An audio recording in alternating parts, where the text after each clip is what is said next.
Welcome back, everyone, to English for Specific Purposes, Level B1. We are your hosts. I am Mr. Daryl. And I'm Miss Thათია. Today, we are going to continue our topic on tourism. გამარჯობათ, მე თათია ვარ, ეს კი დერილია. კეთილი იყოს თქვენი დაბრუნება ჩვენს ტელესკოლაში. დღევანდელი გაკვეთილის თემა ტურიზმია.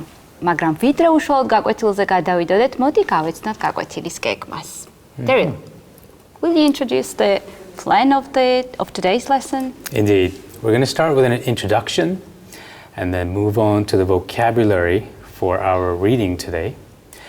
We will do the reading next and follow it up with a look at grammar. And our grammar today are prepositions of movement. From there, we will summarize everything at the end and give you your homework. დღევანდელი გაკვეთილი დაიწყება მოკლე შესწავლით. შემდეგ შევისწავლით ახალ სიტყვებს. შემდეგ წავიკითხავთ ტექსტს, ამას მოყვება გრამატიკა. შემდეგ შევაჯამებთ ჩვენს გაკვეთილს და დავასრულებთ ყველასათვის საყვარელი დავალებით. Let's get started. So, Mr. Derill, as we are going to talk about tourism again, can I ask you, what's your favorite tourist destination? And why is it your favorite? My favorite tourist destination? I'm going to say Georgia. Really? I am here right now. Oh, I'm so surprised. No, you shouldn't be. I'm here because... And pleased. Very pleased. I'm pleased as well to be here. I work here and I live here now, but for me, I'm still a tourist at heart, and I still look at Georgia as a wondrous, magical place. Oh, that was very interesting for me, and I think for the audience too, right? What about yourself? Where would your favorite tourist destination be? I think I'm dreaming of going to London, and I think that one day this dream will come true. And Mr. Derill, what is the most visited country in the world? Well, good question. I think it would probably be France because of Paris. Yeah. Italy. Yes. Because of Rome. Yes, tourists usually flock to these two countries. Okay, now let's move to our first set of vocabulary, and the first word we have is accommodation. Accommodation is a noun, and in Georgian it is საცხოვრებელი ადგილი. Mr. Derill, I think that I need your help to define this word. Sure, I'd be happy to help. Accommodation is a place where you can stay, you can even work. It can be stretched to mean a place where you work, a place where you stay, or a place where you are. Yeah, that's great. And I think that we have to think about our accommodation when we go for travel, yes? So we can book a hotel maybe. In advance, yeah. In advance, or stay with friends. Okay, so accommodation is a noun, and in Georgian it means საცხოვრებელი ადგილი. Accommodation, საცხოვრებელი ადგილი. Together? Accommodation. And our next word is attraction. Attraction is a noun, and in Georgian it is მიმზიდველი ადგილი. I think I again need your help, Mr. Derill. Sure, an attraction is a place where you can visit somewhere that's interesting, exciting, and worth visiting. Yeah, you're right. And there are lots of tourist attractions in the world, right? And in Georgia too. Yes, in Georgia too. So attraction is a noun, and in Georgian it is მიმზიდველი ადგილი. Attraction, მიმზიდველი ადგილი. Together? Attraction. Okay, we can move on to the next word, which is custom. Custom is a noun, and in Georgian it means ჩვევა, წესჩვეულება. And how will it be in English? I mean, what is the definition of this word in English? Custom. A custom is something that people do that is traditional or regular or usual for them. Yes, and Georgian people have a lot of customs, right? Yeah, which might be quite unfamiliar. Unfamiliar, but that's one of the things I enjoy the most about being in Georgia, seeing those traditional customs. Customs, yeah. Custom is a noun, and in Georgian it is ჩვევა, წესჩვეულება. Custom, ჩვევა, წესჩვეულება. Together? Custom. And let's move on to the next word, and this is majestic. Majestic is an adjective, and in Georgian it means დიდებული. Okay, how would you define it in English? It's a great word. You want to go see majestic things.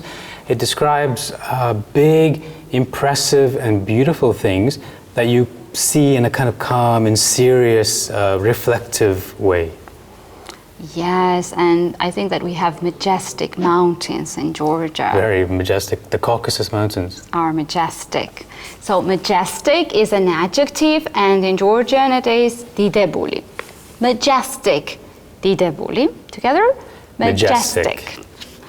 And the next word is resort, and resort is a noun, and in Georgian it is კურორტი. How would you define it in English? A resort is a place where people go for vacation, sometimes by the sea, sometimes on the mountains, somewhere far away from your usual living place. And we have a lot of resorts in Georgia, and a lot of tourists come to Georgia. One of the examples might be Borjomi or Bakuriani or Sairme, and so lots of them. We are rich in resorts, right? Very good word. So resort is a noun, and in Georgian it is კურორტი. Resort, კურორტი. Together? Resort.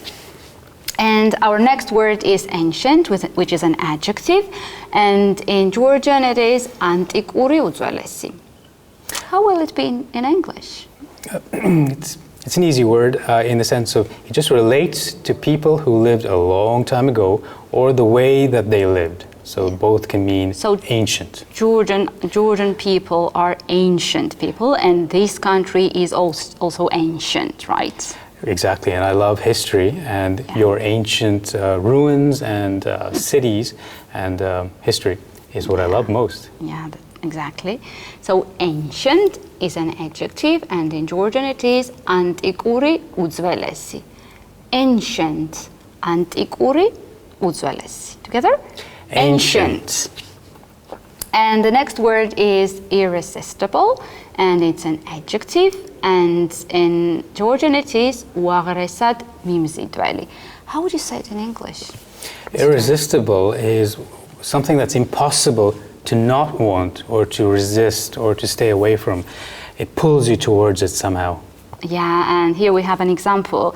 Paris looks irresistible from top of the Eiffel Tower. It means that it's very, very beautiful. It's impossible not to like this place. Is it? Am I right?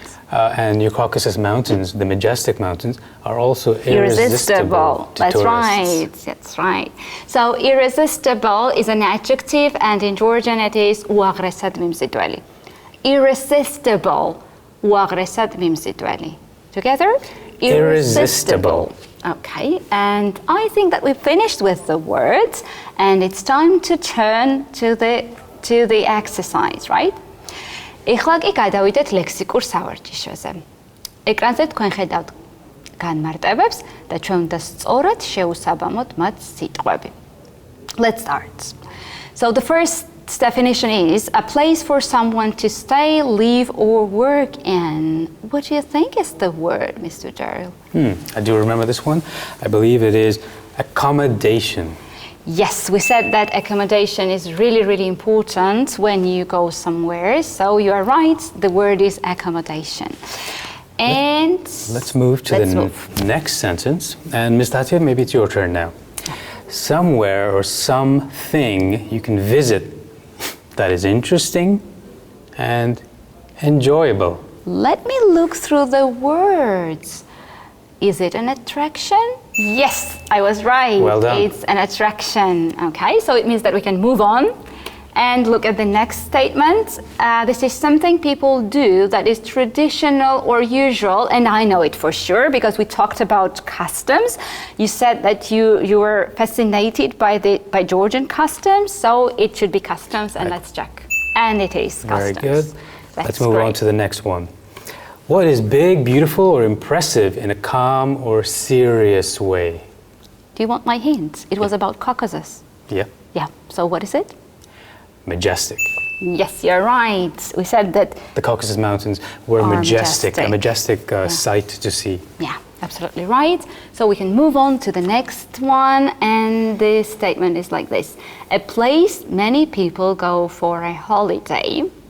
Do you remember what I said about Borjomi and Sairme and Bakuriani? That they were very attractive for tourists. But what are they called? Resort. Yes, you're right. Absolutely right. This is resort. So we can move on. Only 2 words are left. There is 1 definition and 2 words. You have to choose between these 2. It's going to be you because I'm going to give you the sentence. Okay, well, I'll try. Impossible to refuse, not like or not want. Yeah, I know. It was about Paris. And Paris is an irresistible city. So the answer is irresistible. Perfect. Okay, and the quite obvious answer, but we have to still read it. So can you do it? Relating to people or places that existed thousands of years ago. And this is ancient. Yeah, like the Georgian people. That's great. Ancient. Okay. Now I think that it's time to move on to the next section, which is reading. Yes, and we have vocabulary for the reading text. ეხლა კი კითხვის დავალებაზე გადავიდეთ, მაგრამ სანამ უშუალოდ ტექსტს წავიკითხავდეთ, მოდით შევისწავლოთ რამდენიმე სიტყვა, რომელიც ამ ტექსტის უკეთესად გაგებაში დაგვეხმარება. And the first word that we have is historic.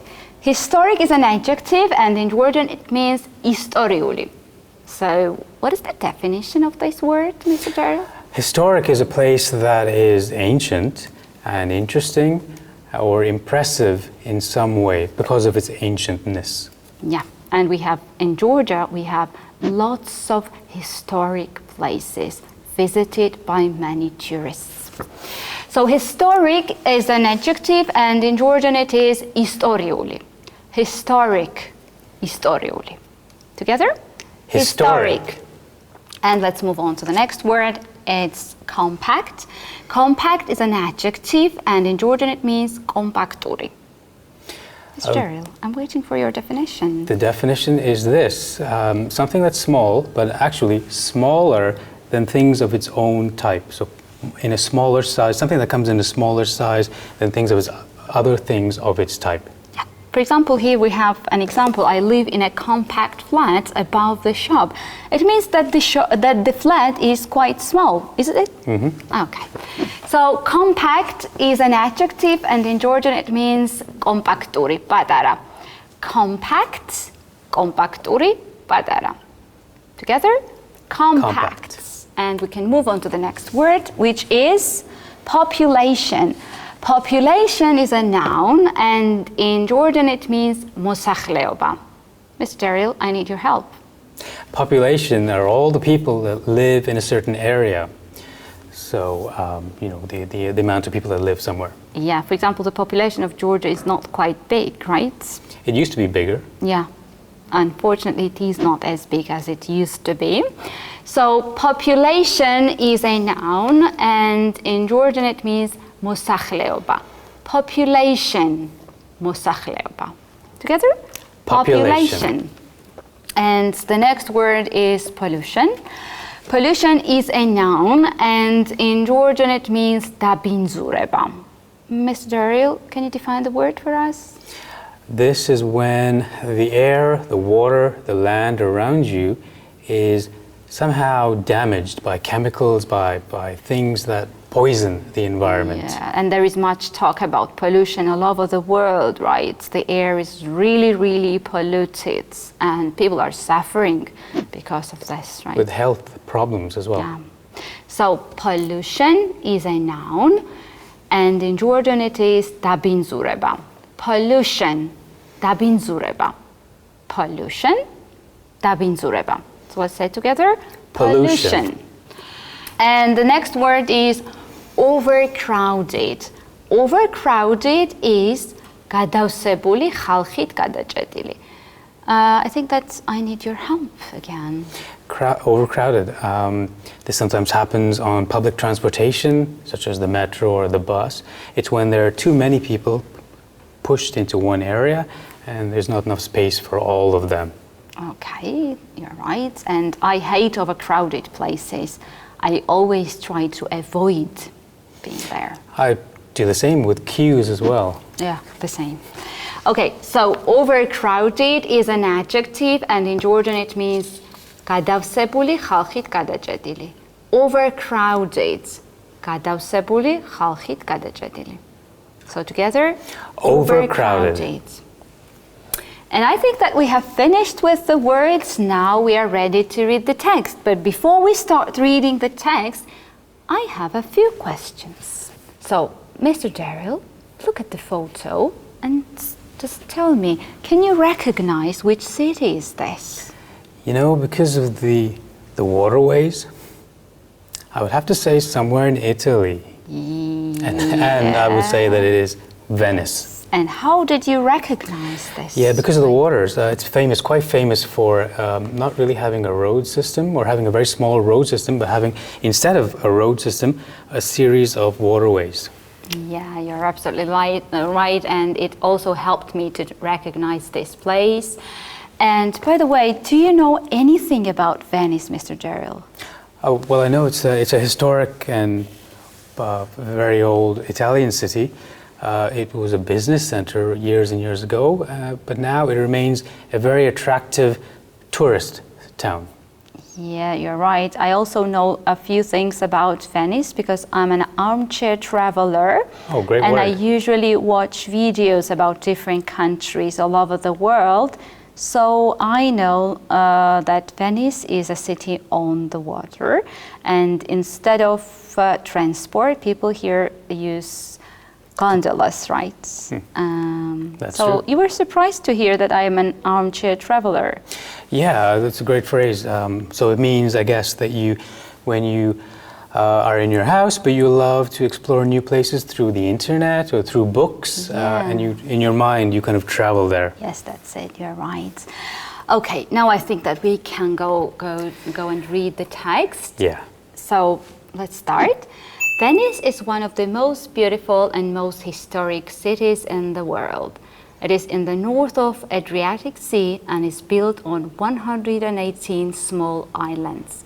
There are almost no streets in Venice. Few cities are as compact as Venice. The islands are connected by 182 canals with a total length of more than 46 kilometers.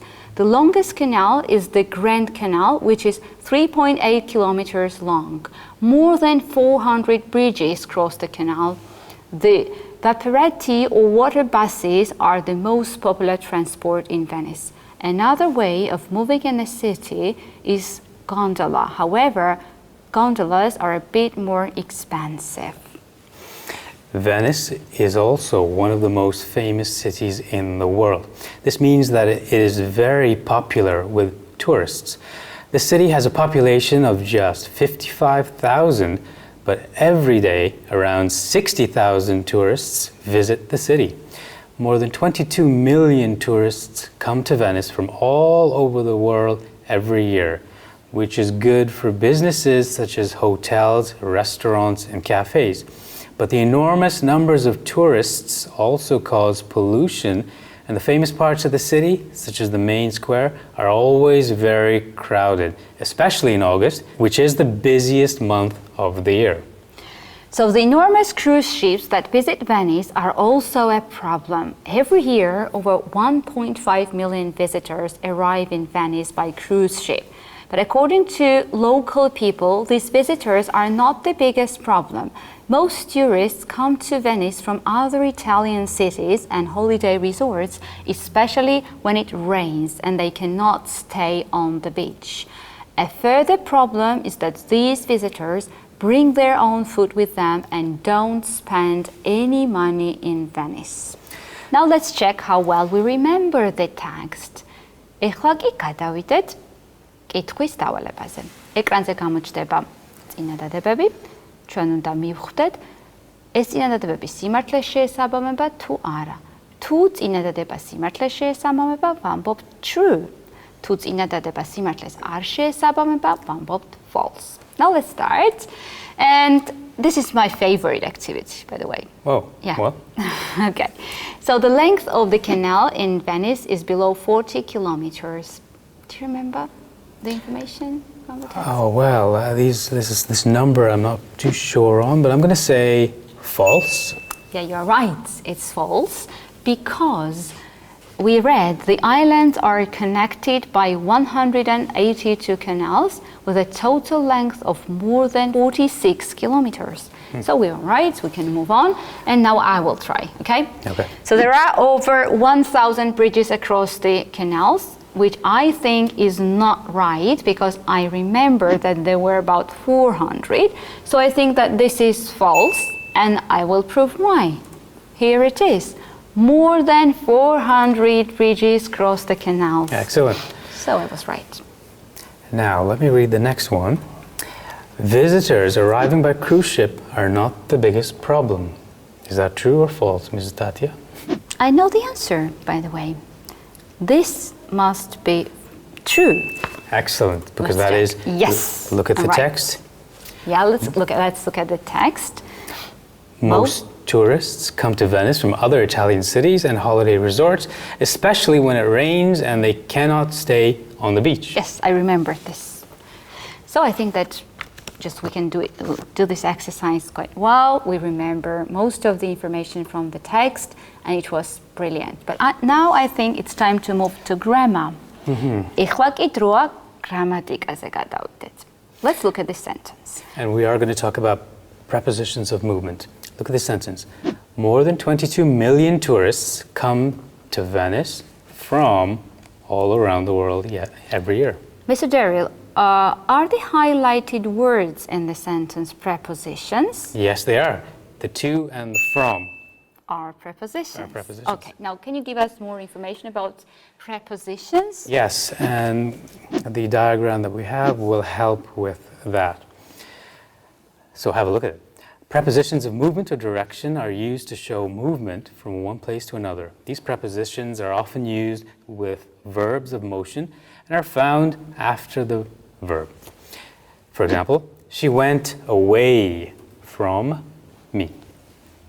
The preposition to is used to indicate a destination or direction. For example, many people travel to Paris every year. The preposition towards is used to say that someone or something moves, looks, or faces in the direction of someone or something else. A man was walking towards the London Eye. The preposition through is used when we talk about movement from one side to another, but in something such as long grass or a forest. Here's the example. My friend walked slowly through the crowds that were around him. The preposition into is used to talk about the movement that enters a space, usually with a verb that expresses movement. Don't put my shoes into the suitcase. The preposition over refers to movement at a higher level than something else. It can also be used when talking about movement across a surface. For example, he jumped over the wall. The preposition across is used when talking about movement from one side of something to the other, which has sides or limits, such as a city, road, or river. It is also used when something touches or stretches from one side to another. Here's the example. The museum is across the street. The preposition along is used to show movement of something in a line that follows the side of something long. For example, we went walking along the beach. The preposition from is used to show the place where someone or something starts. What time does the train from Belgium arrive? And the preposition around refers to the movement in circles or in the vicinity area of something. Her hair whipped around her face in the wind. And the preposition up refers to a higher position or movement to a higher position. I saw clouds up in the sky. The preposition down, likewise, indicates the movement to a lower position. The shopping mall is located down the street. Okay, well, now let's look at some sentences and try to fill the gaps with appropriate prepositions. მოდით შევხედოთ ეკრანზე გამოსახულ წინადადებებს და შევეცადოთ სწორი წინდებული შევარჩიოთ. So, as we can see the sentences, I flew, then blank, San Francisco, blank, Berlin. So, what do you think what preposition should go here? It will be I flew from San Francisco to Berlin. Yeah, you're right. From and to. And the next sentence is walk, then blank, the street to reach the attractions. What do you think? Which preposition can fit this gap, Mr. Derill? The only one that can seem to fit is through. You'd have to... Let's see. Walk through the street to reach the attractions, and you're right. Okay, and the next one is he threw the ball, then blank, the wall. Which preposition can we use here? I would say over. Maybe yes. Yes, he threw the ball over the wall. I think that we could cope with this task too, but I think that now it's time to finish our lesson. But before we finish, let's summarize the lesson. What have we done today? We looked at vocabulary related to tourism, once again. We had a reading text on Venice, and we had grammar on prepositions of movement. დღეს ჩვენ შევისწავლეთ ახალი სიტყვები, წავიკითხეთ ძალიან საინტერესო ტექსტი ვენეციაზე და ვისაუბრეთ გრამატიკაზე, კერძოდ წინდებულებზე. Now it's time for homework. What are we going to have as a homework, Mr. Derill? Well, we have this question for our viewers. Write about one of the most popular tourist destinations that you know of. And again, a question. Where can this homework be sent, Mr. Derill? It should be sent to the email on the screen. Yeah, and is there a modal? Yes, we do, and that can also be seen at the same address. Okay, so I think that we have to finish this lesson, and I think that some more interesting topics are coming, right? That's right, we're moving to something new next time. So stay with us and keep on learning. Goodbye, everyone. Goodbye.